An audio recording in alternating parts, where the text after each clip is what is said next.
Hi everyone, मैं रोहन यादव आप सभी का एक बार फिर से अपने यूट्यूब चैनल पर स्वागत करता हूं। आज की जो हमारी ये क्लास है जून 2019 सोशल वर्क के समाज कार्य का प्रश्न। और प्रश्न नंबर है 118। और 118 प्रश्न में कहा जा रहा है कि विषम को चुने। तो अगर मैं आप लोगों से बात करूं तो देखिए, धरना है, घेराव है, हड़ताल है, तालाबंदी है। ध्यान दीजिएगा, मैं अगर एक बार इसके इंग्लिश भी दिखा देता हूँ। आप देख सकते हैं, पिकेटिंग, घेराव, स्ट्राइक और लॉकआउट, और find the odd one out. मैं आपको बता दूं कि औद्योगिक विवाद के अंतर्गत कुछ टाइप होते हैं। जैसे में से कौन कौन से टाइप हैं? मुख्य रूप से 7 प्रकार होते हैं। एक है हड़ताल, ध्यान रखेंगे। दूसरा है तालाबंदी, तीसरा है धरना, चौथा है घेराव, पांचवा है कामबंदी, छठा है आपका छटनी, और सातवां है बहिष्कार। ये 7 टाइप होते हैं जो औद्योगिक विवाद के अंतर्गत आते हैं। और प्रश्न नंबर है हमारे सामने 118 नंबर का। तो इसका सही जवाब क्या जाएगा? धरना की अगर हम बात करें, घेराव की बात करें, तालाबंदी की बात करें, हड़ताल की बात करें, तो ये जो ऊपर की 3 प्रक्रियाएं हैं, ये तीनों की तीनों प्रक्रियाएं जो हैं श्रमिकों के द्वारा देखने को मिलती है। लेकिन अगर जब मैं तालाबंदी की बात करता हूँ तो तालाबंदी में नियोक्ता की भूमिका देखने को मिलती है। ध्यान रखेंगे, तालाबंदी में किसकी भूमिका मिलती है? नियोक्ता को। और पूछा था हमें विषम कौन सा है, तो विषम आपका तालाबंदी ही करेक्ट माना जाएगा। ठीक है, ध्यान रखेंगे। स्ट्राइक की भूमिका भी नियोक्ता पर दबाव बनाने के लिए है। घेराव की अगर हम बात करें तो भी नियोक्ता पर दबाव डालने की बात करता है, हड़ताल और धरना भी। लेकिन तालाबंदी में नियोक्ता की भूमिका होती है, ना कि श्रमिकों की भूमिका होती है। सही जवाब इसका ऑप्शन नंबर जो जाएगा वो 4 करेक्ट माना जाएगा। पेपर है ये जून 2019 सोशल वर्क का। बात करेंगे नेक्स्ट सवाल।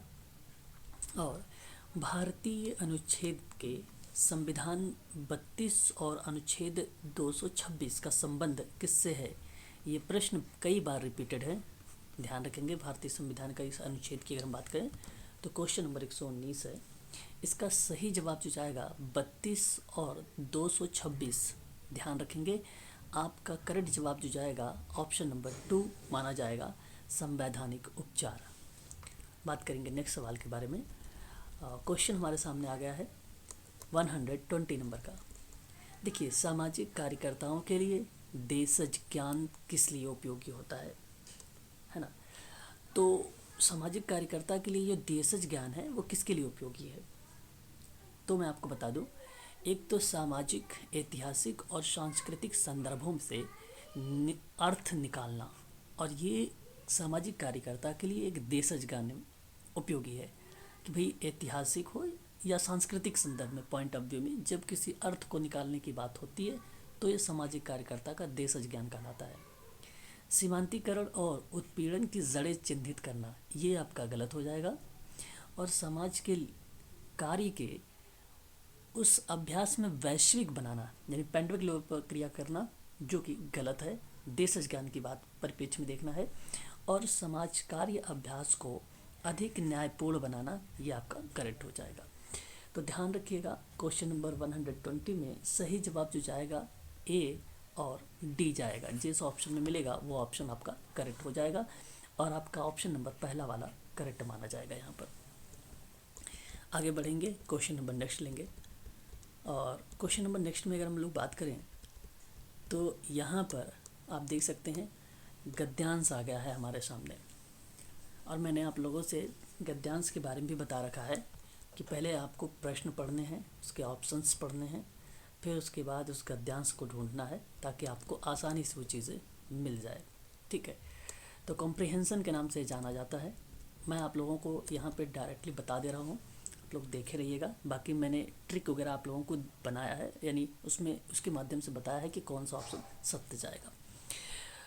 पारंपरिक और आपराधिक तथ्यों के बीच गठजोड़ की अनुपस्थिति से किसका उदय होता है?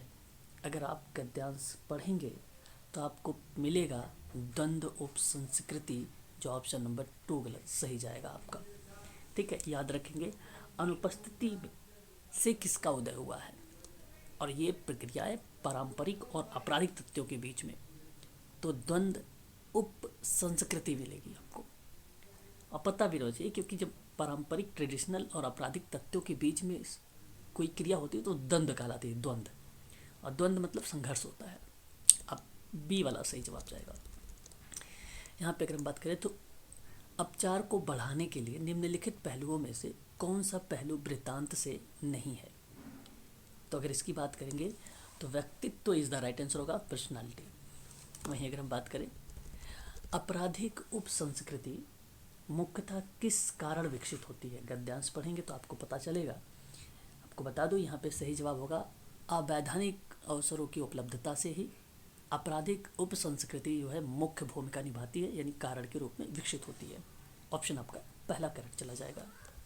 वहीं बात करें जो है अपचारी संस्कृतियों या अपचारी उप संस्कृतियों के विकास के संबंध में, है ना, संबंध में निम्नलिखित में से कौन सा कथन सत्य नहीं है। ध्यान रखिएगा, यहाँ अगर मैं आप लोगों से बात करूँ तो अपचारी उप संस्कृतियों के विकास के संबंध में कौन सा कथन सत्य नहीं है। और क्वेश्चन नंबर में अगर आपसे बात करूँ तो 124 है आपके सामने, 124 नंबर का सवाल है और ये गद्यांश में है।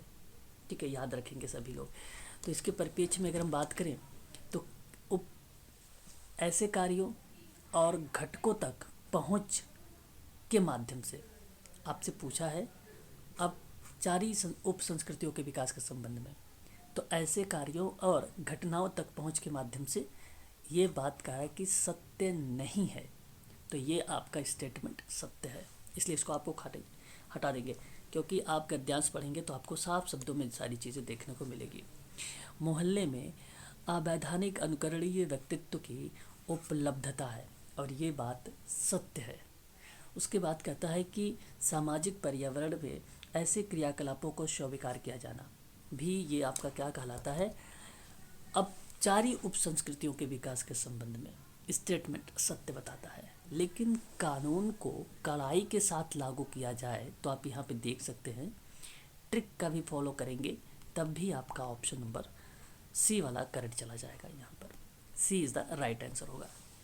तो ये कहीं ना कहीं प्रश्न के परिप्रेक्ष्य में निगेटिव बातें कर रहा था और प्रश्न भी निगेटिव पूछ रहा था, तो ऑप्शन नंबर आपका सी वाला ही करेक्ट जवाब रहेगा आपका, यानी 4 यहाँ पे केवल सी आपका सही लिया है। ठीक है, बात करेंगे क्वेश्चन नंबर 125 में, वृत्तांत में निम्नलिखित में से कौन से पूर्वाग्रह दिखाई देता है ना। पूर्वाग्रह तो देखिए, एक तो लैंगिक पूर्वाग्रह होता है और एक वर्ग पूर्वाग्रह होता है। सामुदायिक पूर्वाग्रह आपको मिलेगा नहीं और ना ही धार्मिक पूर्वाग्रह मिलेगा आपको वृत्तांत के परिप्रेक्ष्य में। ऑप्शन आपका केवल जाएगा ए और 1 मिनट। यहाँ पे अगर हम बात करें, देखिए ए और बी दिया हुआ है, ए और बी दिया ही नहीं है, तो अगर आप गद्यांश पढ़ेंगे तो मैं आपको बता दूं यहाँ सही जवाब जो जाएगा ए और बी ही जाएगा, करेक्ट जवाब ए और बी। ठीक है, एक लैंगिक और एक जो है वर्ग पूर्वाग्रह, तो दोनों ही आपके क्या कहलाएंगे, वृत्तांत के अंतर्गत आते हैं, पूर्वाग्रह दिखाई देते हैं। तो ऑप्शन नंबर आपका पहला वाला यहाँ पे करेक्ट हो जाएगा। ठीक है, ध्यान रखेंगे। आगे बात करते हैं नेक्स्ट सवाल के बारे में। अब ये गद्यांश से प्रश्न नहीं है, 126 नंबर का सवाल, देशज ज्ञान के कौन से स्रोत होते हैं। देशज ज्ञान के लिए, देशज ज्ञान की अगर हम लोग बात करें, यहाँ पे क्वेश्चन नंबर हमारे सामने 126 है, ध्यान दीजिएगा आप सभी लोग। तो और देशज ज्ञान की आप एक बार इंग्लिश भी देख लेंगे तो आपको अच्छा रहेगा। ठीक है, तो मैं आपसे बताना चाहूँगा कि कौन कौन से इसके अंतर्गत आते हैं। फोक भी आता है उसके अंतर्गत, ओरल भी आता है, स्टोरी भी आती है, नॉवल भी आते हैं।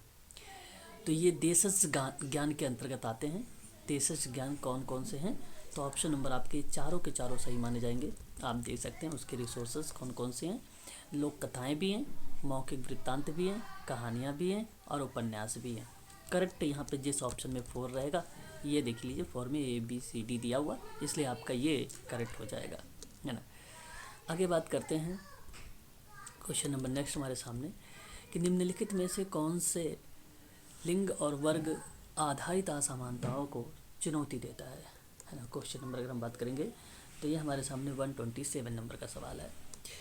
तो मैं आपसे कहूँगा कि आप सभी लोग जवाब दीजिएगा कि एक नृजातीय संवेदी समाज होता है, ध्यान रखेंगे प्रश्न को, वर्ग और जो है लिंग के आधार पे असमानताओं की चुनौती देता है।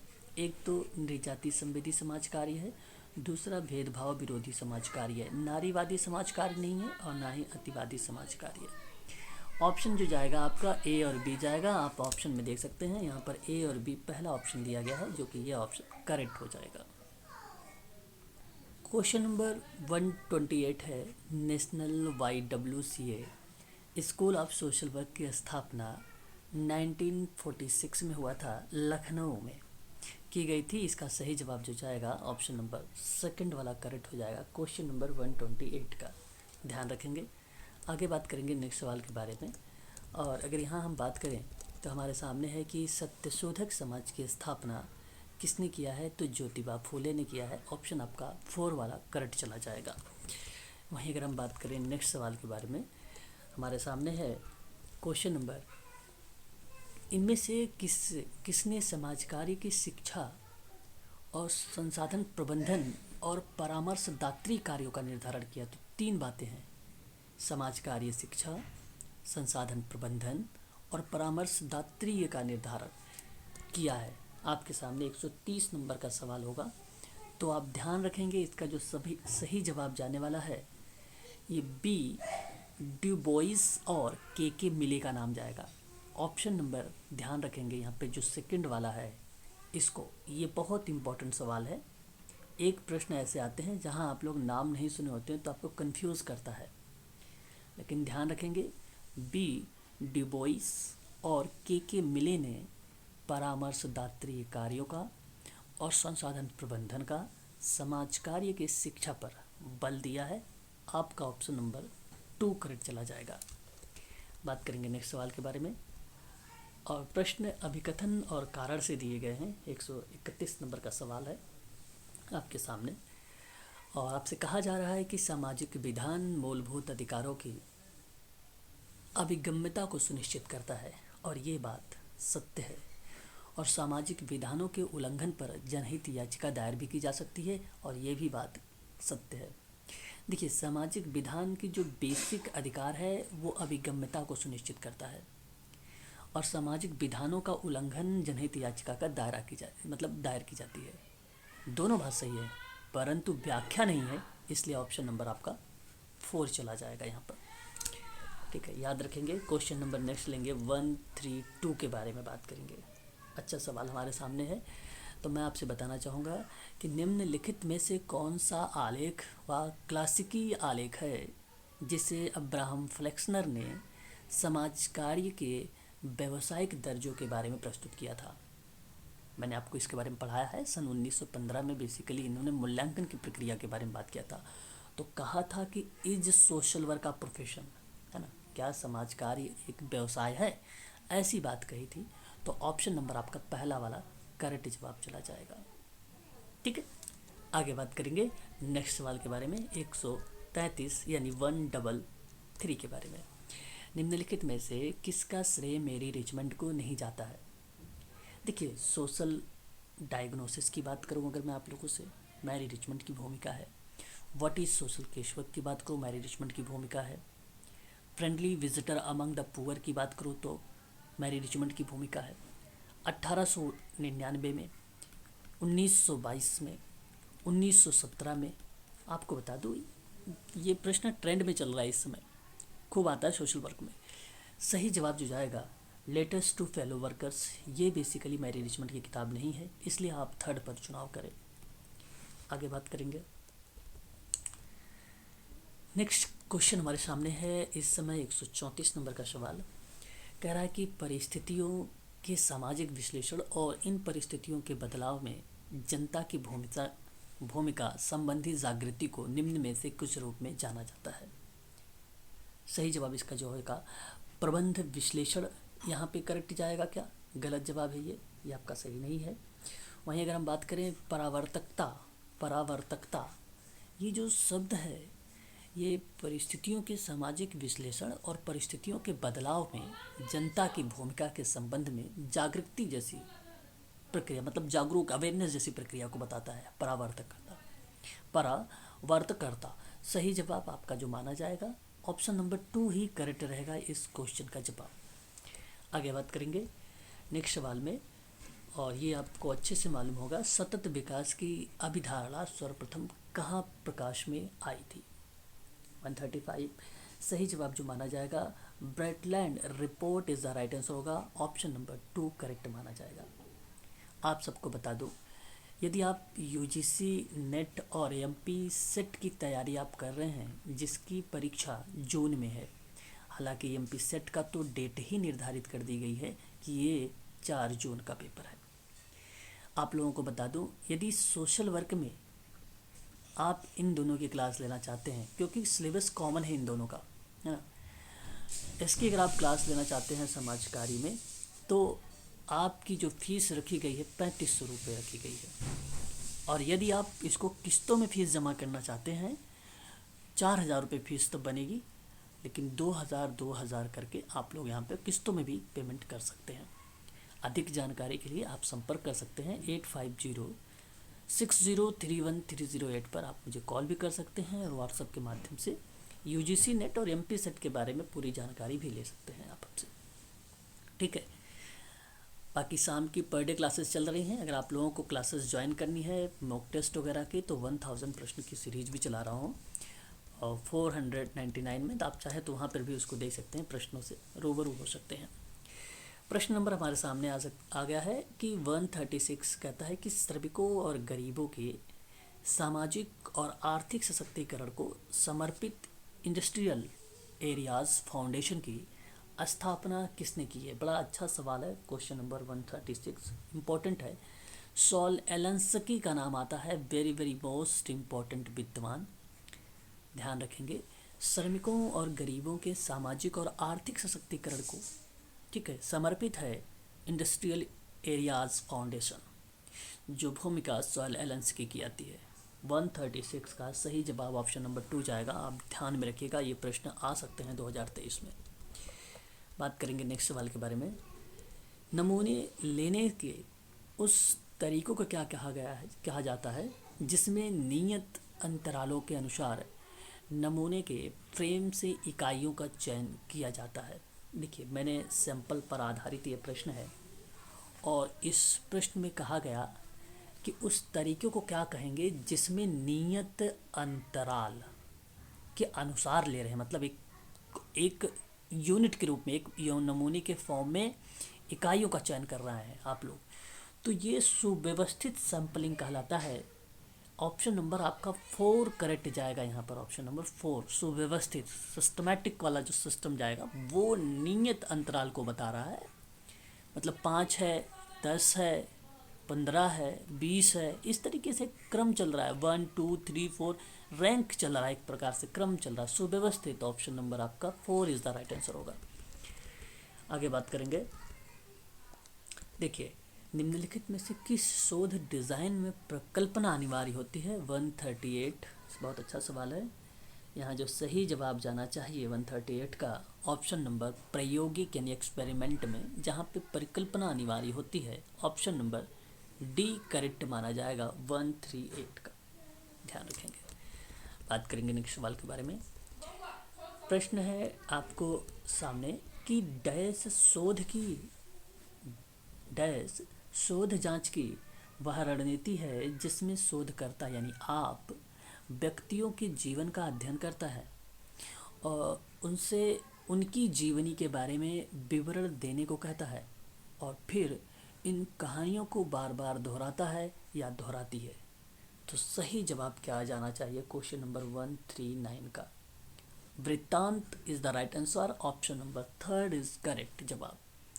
क्वेश्चन नंबर 139 का वृत्तांत शोध होता है जो जांच की रणनीति है, वृत्तांत शोध। और यहाँ पे रिसर्चर यानी आप लोग व्यक्तियों के जीवन का अध्ययन करते हैं और वह है वृत्तांत शोध। जहाँ व्यक्तियों के जीवन का अध्ययन कर रहे हैं, जहाँ उसकी जीवनी के बारे में विवरण ले रहे हैं, एक कहानियों को बार बार दोहरा रहे हैं, तो वह प्रक्रिया वृत्तांत कहलाती है। साइकिल के रूप में देखने को मिल रही है, तो कहीं ना कहीं वृत्तांत शोध की जांच कहलाती है ये। आगे बढ़ेंगे। क्वेश्चन नंबर 140 है, कह रहा है डैश पद्धतियों के वे जिनमें से शोधकर्ता एक तरीके से निकाले गए निष्कर्षों को दूसरे तरीके से प्रतिपादित करना और विस्तारित करने के प्रयास करता है। क्वेश्चन नंबर 140 आपके सामने है। मैं आपसे कहूँगा कि कालक्रमिक मिश्रित प्रणाली होती है। ये वो प्रणाली है जिसमें रिसर्चर एक तरीके से निकाले गए जो निष्कर्ष होते हैं, उन निष्कर्षों को दूसरे तरीके से जब आप प्रतिपादित करते हैं या उसको विस्तारित करने की बात करते हैं, तो उसको कालक्रमिक मिश्रित प्रणाली कहते हैं। ऑप्शन नंबर 2 ही करेक्ट जवाब जाएगा यहाँ पर। आगे बात करते हैं नेक्स्ट क्वेश्चन के बारे में। क्वेश्चन नंबर नेक्स्ट हमारे सामने है 141। कह रहा है कि वास्तव में किसी डैश को अध्ययन में मापा नहीं जाता, अवलोकन नहीं किया जाता, यह विद्यमान रहता है, परंतु प्रत्यक्षता इसके प्रभाव का पता नहीं लगाया जा सकता। तो ये नाम से ही पता हो गया आपको कि ये कौन सा रिसर्चर या रिसर्च कहलाएगा। आपको मैं बता देता हूँ, यहाँ पे आप एक बार इंग्लिश देखेंगे तो आपको और अच्छे से समझ में आएगा। कंट्रोल नहीं होगा, ना ही मेडिटर होता है, ना ही मेडिटिंग वेरिएबल्स होता है, ठीक है। तो मॉडरेटर लेवल पर भी नहीं है, ना ही मेडिटिंग पे भी है, नहीं कंट्रोल पर ही है। तो आपको बता दूँ ये आपका कॉन्फाउंडिंग वेरिएबल कहलाता है, कॉन्फाउंडिंग वेरिएबल कहलाता है।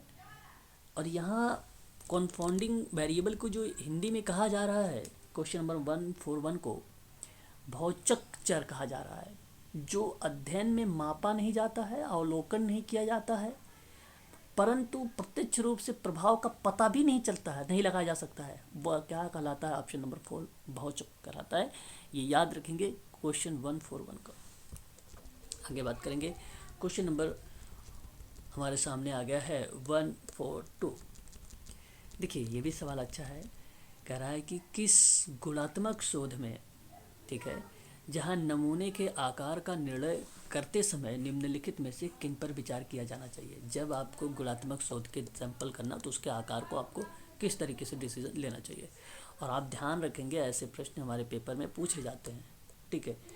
इंपॉर्टेंट क्वेश्चन है सारे के सारे रिसर्च के संबंध में। तो जिनको पता होगा मात्रात्मक शोध, गुणात्मक शोध, वो आसानी से कर पाएंगे इस प्रश्न को, है ना।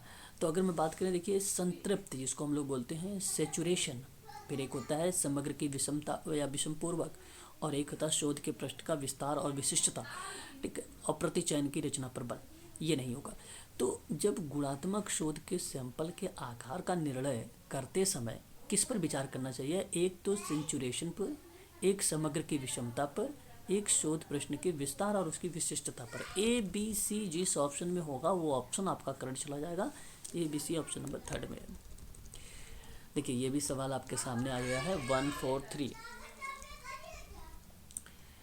कह रहा है कि वह प्रक्रिया जिसके द्वारा शोधकर्ता उन व्यक्तियों को प्रदान करता है जिस पर उसने शोध किया है और उसके निष्कर्ष निकाले हैं, तो बताइए क्या कहलाता है। 144 सही जवाब जो जाएगा प्रत्यार्थी विधिमान्यकरण जाएगा। Option number 3 is the right answer होगा यहाँ पर। आगे बात करेंगे क्वेश्चन नंबर 144 की बात करेंगे। 144 हमारे सामने कह रहा है कि वह किसी नमूने के निरूपण की विकृति जो तब उत्पन्न होती है जब समग्र के कुछ सदस्यों को नमूने में शामिल किए जाने के लिए चयन की संभावना बहुत कम अथवा संभावना ही नहीं होती है, तो उसे प्रतिचयन पूर्वाग्रह कहलाते हैं या कहा जाता है। ऑप्शन नंबर 3 ही करेक्ट जवाब यहाँ पर जाएगा, ठीक है। इस सवाल को भी आप सभी लोग ध्यान रखेंगे। बात करते हैं क्वेश्चन नंबर 145 के बारे में। 145 हमारे सामने है, शिक्षा प्राप्ति की अवधि मापन के लिए किस स्तर का उदाहरण है। स्टीवंस का ये प्रश्न है, ठीक है, ध्यान रखेंगे। आपको मैं बता दूं ये सारे प्रश्न जो हैं इंपॉर्टेंट है सोशल वर्क के पॉइंट ऑफ व्यू से अगर बात किया जाए तो। शिक्षा प्राप्ति की अवधि मापन के किस स्तर का उदाहरण है, बहुत इंपॉर्टेंट सवाल है, 145 सही जवाब जो जाएगा ये अनुपात का जाएगा। शिक्षा प्राप्ति की अवधि में, भाई मैंने कहा 20 अंक, इस मतलब एक उदाहरण दे रहा हूँ, आप ऐसे कह सकते हो सामने जो है शाम का 20 अंक था और शाम का दुगना ही राम ने अंक पाया, तो दुगना का मतलब 40 आज, तो ये रेशियो का पार्ट बन जाता है। तो आप यहाँ पे कह सकते हो कि जैसे कि आप 2.4 या आप कह सकते हो कि 1.2 का ये रेशियो बन रहा है, तो ये वाला पैटर्न ये शिक्षा प्राप्ति की अवधि को कहीं ना कहीं मापन का अस्त्रों का उदाहरण देता है, और ये आपका सही जवाब जाएगा रेशियो वाला। ठीक है, क्वेश्चन नंबर बात करेंगे 146 के बारे में। 146 का अगर मैं बात करूं आप लोगों से, यहाँ पर ध्यान रखेंगे सभी लोग, ध्यान रखें, प्रश्न एम्स मेडिकल सोशल वर्क में आप लोगों से देखने को मिल सकते हैं ऐसे प्रश्न। और एम्स मेडिकल सोशल वर्क का जो एग्ज़ाम है वो 27 मार्च को निर्धारित किया गया है 2023 में, है ना, यानी नेक्स्ट मंथ में आने वाला है, तो यानी आपके पास 1 महीने का चांस है। और अगर आपको इसके क्वेश्चंस चाहिए, कंटेंट चाहिए, इंग्लिश माध्यम में अवेलेबल है 999 रुपये में। ठीक है, 1999 में आप ध्यान रखेंगे 999 यानी 999 रुपये में एम्स का पूरा कंटेंट आपको प्रोवाइड कराया जा रहा है। ठीक है, और अगर आप यूजीसी और एमपी सेट की क्लास लेना चाहते हैं तो 3500 रुपये में उसको प्रोवाइड कराई जा रही है आप लोगों को। ठीक है, और अगर आप मॉक टेस्ट करना चाह रहे हैं सोशल वर्क में 1000 क्वेश्चनों के, तो 499 में आपको प्रोवाइड कराया जा रहा है। आपको कोई भी जानकारी चाहिए सोशल वर्क में, तो आप 8506031308 पर आप मुझे कॉल कर लीजिए, पूरी जानकारी आप लोगों को मैं यहाँ पर दे दूँगा। क्रमबद्ध समीक्षा, जिसमें केवल गुणात्मक अध्ययन होता है, जिसमें इन अध्ययनों का गुणात्मक सारांश दिया जाता है, तो अधिविश्लेषण कहलाता है, वो मेटा एनालिसिस कहलाता है। क्रमबद्ध जिसमें केवल गुणात्मक अध्ययन हो और उन अध्ययनों का सारांश हो गुणात्मक तरीके का, तो जाहिर सी बात है गुणात्मक अध्ययन होगा तो गुणात्मक सारांश भी होगा, वो बेसिकली मेटा एनालिसिस कहलाता है। यहाँ पे सही जवाब जो जाएगा ऑप्शन नंबर 2 ही करेक्ट जवाब रहेगा क्वेश्चन नंबर 146 का। 147 देखेंगे हमारे सामने। 147 आपके सामने आ चुका है। निम्नलिखित में से किसमें सिद्धांत और शोध के बीच संबंध जो है निगमनात्मक उपागम आवश्यक होता है। निगमनात्मक उपागम आवश्यक होता है और जिसमें सिद्धांत के परीक्षण पर बल दिया जाता है। बड़ा अच्छा सवाल है, मैंने आपको बताया है आगमनात्मक उपागम किस में लागू होगा, निगमनात्मक उपागम किस में लागू होगा, है ना, ये सवाल मैंने आप लोगों को पहले भी बता रखा है, अच्छा सवाल है। अगर हम बात करें 147 का, तो मात्रात्मक शोध में ध्यान रखिएगा निगमनात्मक उपागम लागू होता है, उपागम यहाँ पे लागू होता है। और आगमनात्मक की बात अगर हम लोग करें, आगमनात्मक में तो आप सभी लोग ध्यान रखेंगे ये गुणात्मक शोध में लागू होता है। बहुत इंपॉर्टेंट सवाल है ये, ठीक है। और यहाँ सही जवाब ऑप्शन नंबर पहला चला जाएगा। 148 की बात करेंगे और 148 आपके सामने आए समाजीकरण का एक रूप है, संस्कृतिकरण का एक रूप है। अगर हम बात करें 149 में, तो वह रूप है पर संस्कृति ग्रहण, जो कि ऑप्शन नंबर आपका यहाँ पे 3rd is the right answer चला जाएगा यहाँ पर, ठीक है। देखिए जून 2019 का पेपर भी आप लोगों को जो है, इस पेपर के जो आंसर हैं ये आपको मिलेंगे नहीं, ये आपको सीधा डायरेक्ट साइट पे मिलेंगे एनटीए पे, और बहुत कम जगह पे ये आपको जो इसके क्वेश्चंस भी मिलेंगे, उसके जो आंसर भी प्रोवाइड करा रहे हैं। मैं आपको 2019 का, 2020 का ध्यान रखेंगे, 2020 और 2019, 2021 और 2022, ये जो 4 वर्ष के पेपर हैं सोशल वर्क का, ये आपको डिसाइड कर देंगे, ये चारों 19, 20, 21, 22, 23, कि आपका नेट जीआरएफ में कितने नंबर बनेंगे। इन चारों पेपरों को आप व्याख्या के साथ आप करें तो सबसे आसान होगा, क्योंकि एक बार में 100 क्वेश्चंस आ रहे हैं। 100 क्वेश्चन का मतलब आप 4 क्वेश्चंस को पढ़ो, 400 सवाल को पढ़ो, क्योंकि 4 ऑप्शन है, एक क्वेश्चन में 4 ऑप्शन है। और आप सोचिए जब 100 क्वेश्चंस हैं तो उसमें 4 से मल्टीप्लाई कर दीजिए, 400 हो जाएंगे, तो आपका एक पेपर 400 क्वेश्चन तय करता है। और ये बात मैं शाम को 6:30 से लेकर जो 9:30 की क्लास चलती है बीच में, उसमें अच्छे से एक्सप्लेन करता हूँ और डाउट वगैरह सब कुछ भी कवर करता हूँ, जैसा कि आप सब लोग जानते हैं। तो पर संस्कृति ग्रहण इज द राइट आंसर हो जाएगा यहाँ पर 3rd वाला। नेक्स्ट और लास्ट सवाल आपके सामने क्वेश्चन नंबर 150 है ये हमारे सामने। एक मिनट, कहाँ से भी, एक मिनट। क्वेश्चन नंबर 149 अब आया है क्या यहाँ पे? 149, हाँ अब आया है क्वेश्चन नंबर 149। ये रहा 149, और 149 की बात कर रहे हैं हम लोग। एक मिनट, 148 का आंसर हमने क्या दिया है? 148 का हमने आंसर क्या दिया है? 147 का आंसर क्या है? 141 का आंसर 1 हो जाएगा, ठीक है। 148 का क्या दिया है ऑप्शन?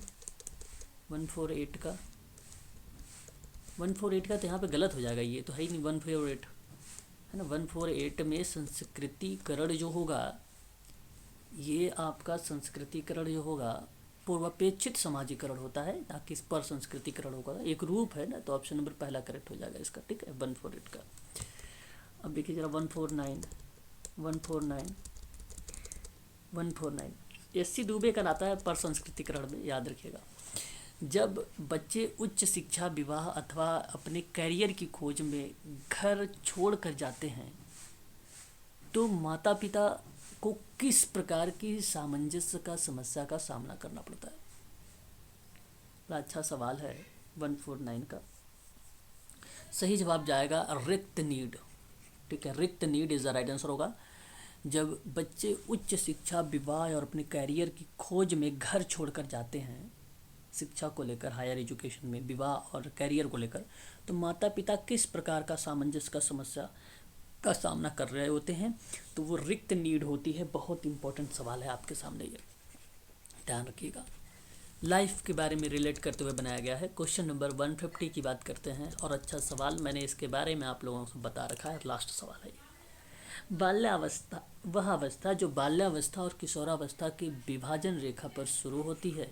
देखिए, बाल्या से और किशोरा का विभाजन से शुरू होती है और उस समय को निरूपित करती है एक यौन परिपक्वता। और वो बताइए, यौन परिपक्वता का जो मानदंड है वो किस अवस्था में दिखाई देती है?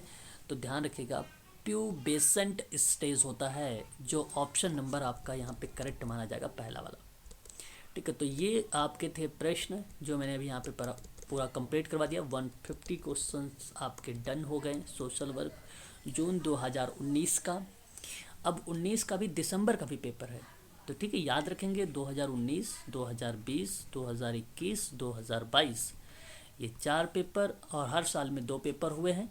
यहाँ पे 100 क्वेश्चंस हमने कंप्लीट करवा दिए हैं। यहाँ पे बचे हैं 100 क्वेश्चंस, और आज शाम को 6:30 पर आप लोगों की क्लास जो है 6:30 से 9:30 के बीच में क्लास चलेगी। आधे घंटे का आप लोगों को कोशिश करेंगे कि इसमें जो है गैप दिया जाए, और आप लोगों को पूरा पेपर जो है एक व्याख्या के साथ वहाँ पे सॉल्व किया जाए। तो व्याख्या के साथ आप सभी लोग सॉल्व करने का प्रयास करें, समझने का प्रयास करें। दिसंबर 2019 का शाम की क्लास चलेगी जब, तो शाम में दिसंबर 2019 का पेपर को सॉल्व करवाया जाएगा। फिर उसके बाद हम लोग आ जाएंगे 19 के बाद 2022 में एक बार, 2021 में, 2020 में, फिर यहाँ से पेपर करेंगे। 3 दिन में आपका पेपर भी समाप्त हो जाएगा। जैसा कि आप लोगों को पता है कि अब पेपर तो आसानी से सॉल्व हो जाएंगे।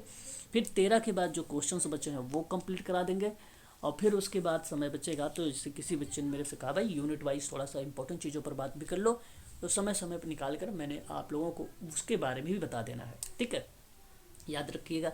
और कोई भी जानकारी अगर आपको चाहिए, चाहे असिस्टेंट प्रोफेसर सोशोलॉजी की जो वैकेंसी निकाली गई है, जिसको आप लोगों को पता है कि एमपी में निकाली गई है, तो ये एमपी पीएससी के द्वारा ये पेपर कंडक्ट कराया जा रहा है। 80 सीटों की भर्ती है, जिसमें से अलाइड सब्जेक्ट सोशल वर्कर को रखा गया है। और ध्यान रखेंगे, ये वैकेंसी वही भर सकता है एमपीपीएससी वाला बच्चा जो बच्चा यूजीसी नेट क्रैक कर रखे हैं या तो एमपी सेट का एग्ज़ाम क्रैक कर रखे हैं। तो मैं आप लोगों से कहूँगा कि इस समय जो है मध्य प्रदेश में MP set very very most important point बना हुआ है। जो बच्चे ने मान लीजिए सोशल वर्क में, खासकर अगर मैं बात करूं आप लोगों से, अगर आपने एमएसडब्ल्यू कर रखा है या कोई भी डिग्री कर रखी है आपने, बट पीजी हो, तो उसके लिए आप एमपी सेट को क्रैक कर लें। और क्योंकि ज़्यादातर अगर मध्य प्रदेश वालों को वहाँ पे आरक्षण वगैरह मिलता है, तो इसलिए उनके लिए ज़रूरी है कि एमपी सेट करना, एमपी सेट कर लें, और आसानी से वो कहीं पर भी जॉब फिर प्राप्त कर सकते हैं। एमपी सेट करने के बाद भी आप लोगों को एक एग्ज़ाम देना पड़ेगा, ठीक है, ये बात ध्यान रहे। जो एग्ज़ाम आ चुकी है 80 सीटों पर वैकेंसी असिस्टेंट प्रोफेसर सोशोलॉजी के नाम से, वहाँ पे सोशल वर्कर रखा गया है। ठीक है, याद रखेंगे आप सभी लोग। तो आज के लिए बस इतना ही रखते हैं। कोई भी जानकारी समाज कार्य में हो, चाहे वो MPPSC की बात कर लूँ मैं, और या मैं आपसे बात करूँ MP सेट की, ठीक है, या फिर UGC नेट की, या आप एम्स मेडिकल सोशल वर्क की, इनमें से किसी भी चीज़ की अगर आपको जानकारी चाहिए तो आप हमसे तुरंत संपर्क करिए। मैं पूरी जानकारी आप लोगों को दूंगा, क्लासेस के बारे में भी बताऊंगा, जो भी जानकारी चाहिए आपको मिल जाएगी 8506031308 पर। आज के लिए बस इतना ही, ध्यान रखिए। और शाम को फिर मुलाकात होगी 6:30 पर, है ना, 6:30 पर।